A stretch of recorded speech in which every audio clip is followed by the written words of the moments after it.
Hi guys, and welcome back to my channel. Today I'm going to tackle some unfinished projects that I have started but haven't quite finished yet. So on that list is a cosplay pattern or cosplay outfit that I made or started making for my boyfriend. So these are the pants, and I almost completed the pants. So you can see, like, I did the button and the zipper on the front here, and this is pretty much all done. What I need to finish on this is I haven't put the belt loops in yet. I haven't put the buttons here for these pockets. They're supposed to have buttons and buttonholes, so I haven't done that.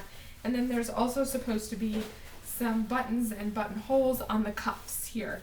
So this is what the finished pattern looks like. It is a cosplay for either Zack or Cloud from Final Fantasy VII. I made my own cosplay costume, which I can show you guys a picture of.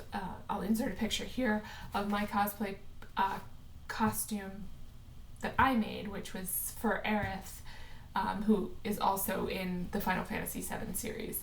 So I made that a couple months ago, but I haven't had a chance to wear it yet, and we're planning on going to a convention where he can wear this and the shirt that goes with it. So I made the pants, but they're not complete, and so I have to complete them, and then I have to make the shirt that goes with them. So the shirt is the same pattern company as on here. You can see that it's just a sleeveless shirt with like a turtleneck type thing, because that's what he wears. And I'm making it in black, and it's supposed to be in a stretchy fabric.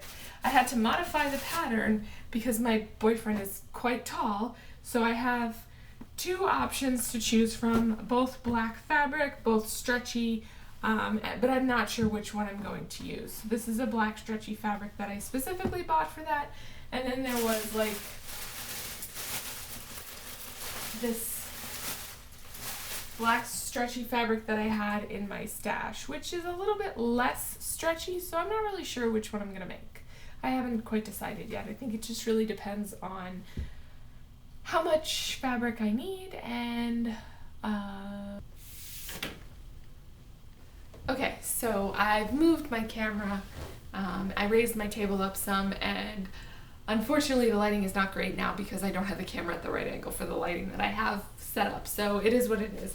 I'm gonna lay out the pattern pieces and see if I'm gonna use, I found the stuff that I actually meant to use for it. It's about a meter, which is a little bit more than a yard, of fabric for this. I'm gonna see if this is enough. If not, I have this, which is, I believe it's like a polyester stretchy fabric. I don't know. It's been in my stash for quite some time. I have absolutely no idea what it is. So we will see. And then So in this clip, you can see that I'm attempting to cut this out on the fabric that I had originally bought for it, but it is the wrong size, there isn't enough. Also, I noticed when I was folding it up that it is quite sheer, and so not a real good fit for this particular pattern. So I decided to go with the polyester that I had in my stash from a long time ago. I don't know how long it's been in there. So I went with that. I don't have enough of this fabric, so I'm just going to have to use the other stuff because this is only about 1 yard. This is kind of thin anyway. It's actually really, really thin. I don't know if you guys can see that, but it's really thin. So I'm not going to use this. I'm going to use the other fabric that I have in my stash, which I think I have like 3 yards of or something. We'll see.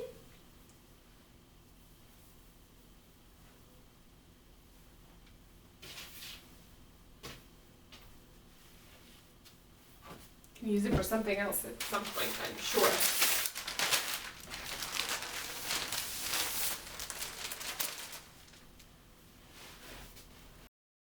So here I am opening up this polyester fabric and cutting out the pattern pieces.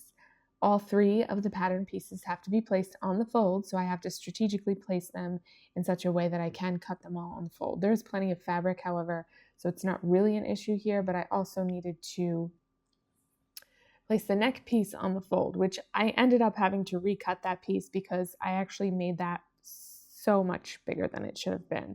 So here I'm just cutting them out and prepping them for the next step.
So in this clip, you can see I'm cutting the neck piece on the fold, but at this point is when I realized that this fabric is bleeding a lot. So my hands were almost completely black on my fingertips. It was really quite interesting how much this fabric was bleeding.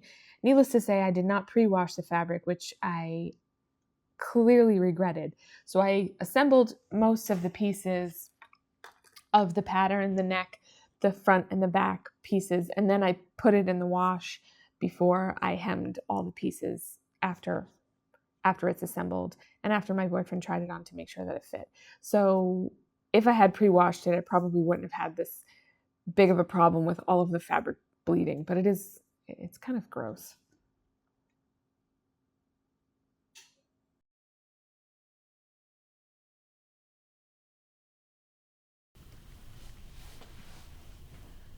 Done with cutting. Now I'm gonna go wash my hands and start assembling. In this clip, you can see I'm trying out some of the stitches with my regular needle to see if I would be able to use it or if I needed a special needle just for this project.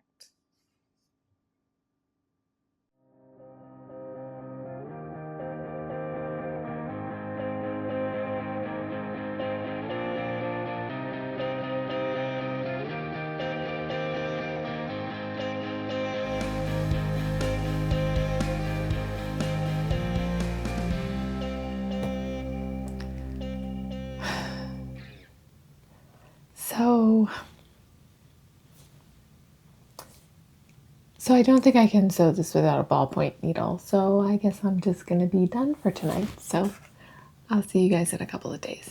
Okay, welcome back. So today I'm just going to finish up the shirt that I started the other day because now I have multiple needles to try. So I'm going to see which one works the best on this particular stretch fabric, and then I'm going to sew the pieces.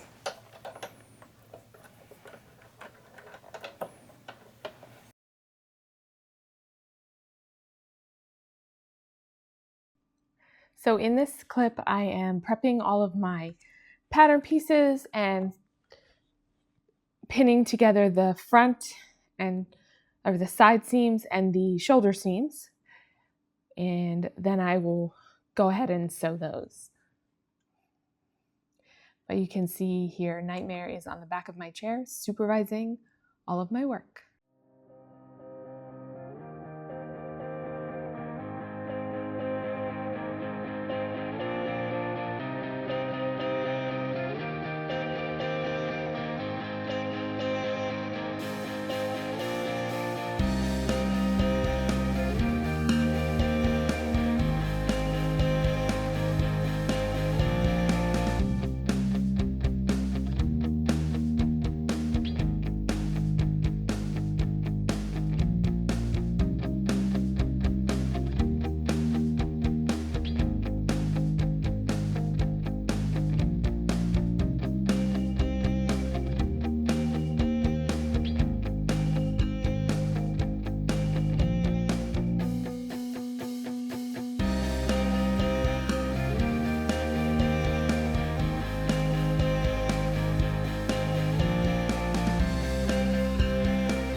I apologize about the focus in these clips. For some reason, my camera just did not want to focus properly and kept going in and out of focus. I'm not sure why. So sorry about the focusing.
So you can see in this clip, Nightmare has come down and decided that it's time for him to get snuggles.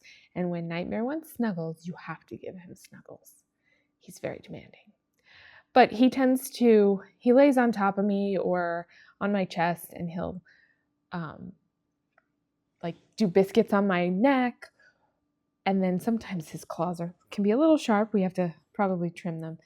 And he will drool on me for some reason. But he's been doing this since he was little. Nightmare, we found outside.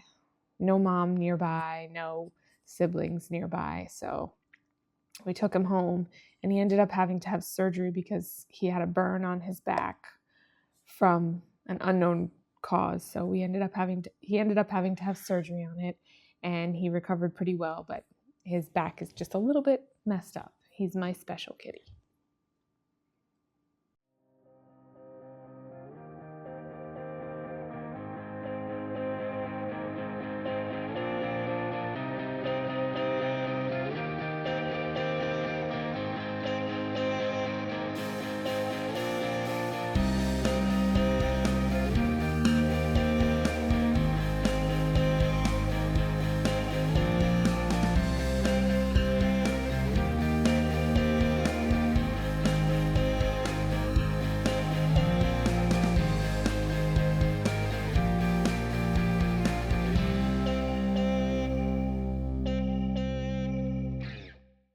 So here's more sewing of the side seams, but first I had to wipe all the Nightmare drool off of me because, like I said, he always drools on me. But we're sewing up the side seams on this one, on this side, and then the shoulder seams. And then after the shoulder and the side seams were done, you had to put the collar on, or sew the collar together and then put the collar on. But you'll see that afterwards.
So when I modified the collar piece in this pattern, I made it entirely too big. So during the process of me assembling the pattern, I realized it was too big. I had my boyfriend try it on. It was just absolutely huge as far as a collar was concerned. It was more like a cowl neck. So I ended up having to take the stitches out, take it out, recut that piece in a smaller size, and then sew it back in. But you'll see in the final product, in the final reveal, that it actually looks pretty good. It probably could have been a little bit smaller, but it's not terrible. So I just left it the way it was because the collar was super challenging to begin with because it's made to be a little bit smaller than the neck hole. So you have to stretch the fabric while you're sewing it in order for you to be able to properly have it line up and be able to fit in the collar. And again, I'm not really sure what's going on with the focus on this camera today. For some reason, it just did not want to focus on me. So I apologize.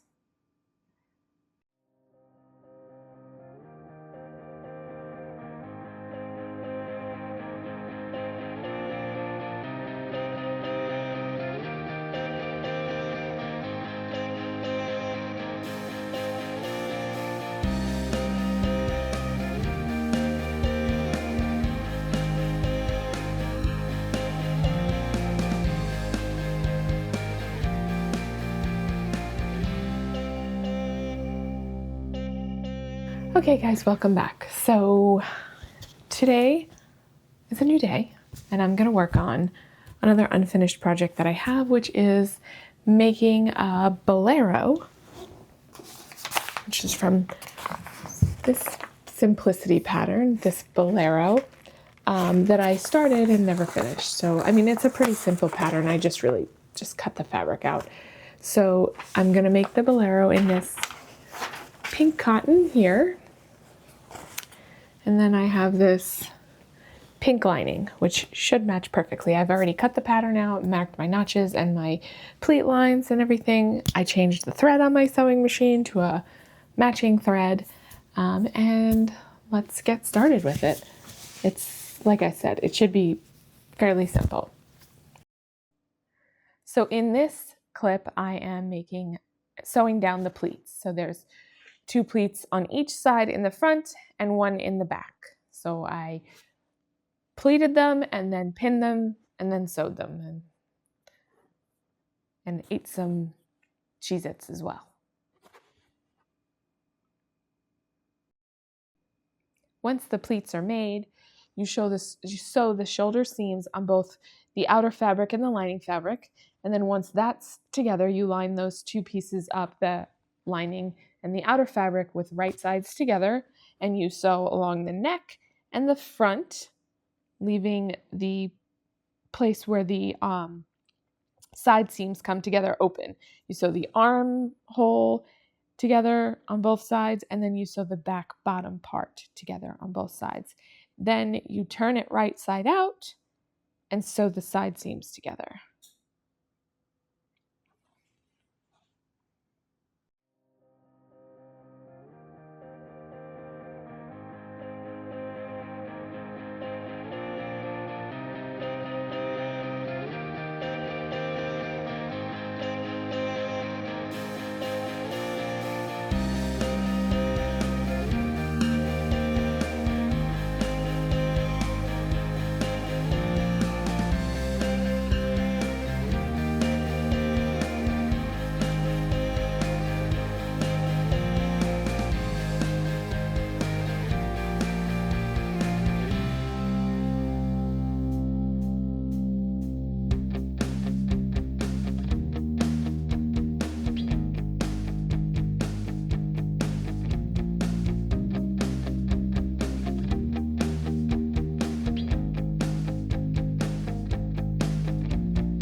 So once you have sewn the side seams together, you have to go in and hand stitch the lining down and slip stitch the lining down so that it doesn't show. Obviously your garment is complete at that point. After you do that, you sew the buttonhole and the button. And I don't think that I recorded sewing either the buttonhole or the button.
So in this clip, I decided to top stitch all the way around the outside of the Bolero. It doesn't call for it in the pattern, but I decided that it would help keep everything in place and reinforce. So that's what I'm doing here.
All right, guys, so let's talk about this Bolero.